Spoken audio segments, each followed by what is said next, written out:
So here we have the Jaguar XE on a 66 plate. I'm going to start off by showing you around the outside of the car, and then we'll hop in and run through some controls on the inside of it. From the outside, you can see it's a four-door car with those black alloy wheels and tinted windows. We're going to start off inside the boot area of it first of all. As we approach the back of the car, you can see we have reversing sensors and plenty of boot space available as well. Okay, so we're just going to work our way back around to the front of the car, and then, as I mentioned, we'll hop in and run through just a few of the controls on the inside of it from there. Now that we've done a full circle, though, you can see it's in lovely condition the whole way round. Just briefly before we climb in, I think it's well worth seeing the interior from this exterior point of view. There's plenty to run through on the dashboard, so let's hop in and we'll do that right now. Okay, now that we're inside the car, we're going to start with the dials. Over on the left-hand side, first of all, you'll find the speedometer. On the right-hand side, the rev counter. In the centre, you have the digital readout for the speedometer at the top of that section. We have the coolant temperature gauge and fuel gauge. And then beneath that, this car's an automatic, so as you can see, we're in park at the moment. And that's also where you'll find the total miles for the vehicle, which are 60,981, as you can see.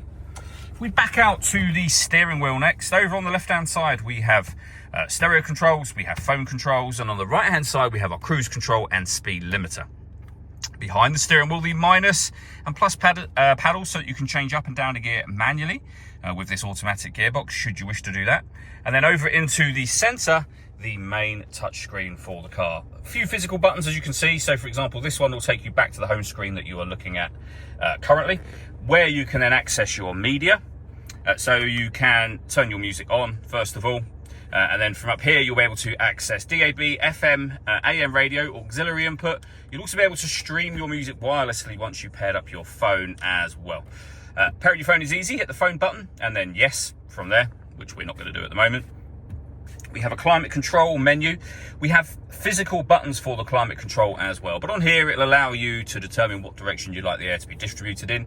You can also completely control your driver and passenger seats. So heated seats with 3 different heat settings for each. You can just turn them off with the push of a button. Back to the home screen again, and you'll see we have satellite navigation available. Really nice, clear color display. It's a very easy system to use. And again, back to the home screen, we have one more screen to the right-hand side with a few different settings, as you can see. Below that, we have dual zone climate control. You can adjust the passenger temperature, the driver temperature. You can increase and decrease the fan speed. You can change the direction the air is being distributed in by hitting that button and then following the instructions on screen, or as you saw a moment ago, you can just go directly through the screen itself. You can also do the same with your heated seats. Hit that button and then follow the instructions up on the main screen. Air conditioning is on when that light shows, so off, back on again. Or you can hit auto. The car will then maintain the temperatures you've asked for by taking full control, which you can hear it doing, of the fan speed and also the direction of the air for you as well. So you can see that you need to reselect where you'd like it to be distributed. Main volume for the stereo can be found just here. This button starts and stops the engine. You just need to make sure the key is in the vehicle with you. This dial is your gear lever, essentially. So reverse, neutral, drive, and a push and twist to put it into sport, and then all the way back over to park on that far left-hand side.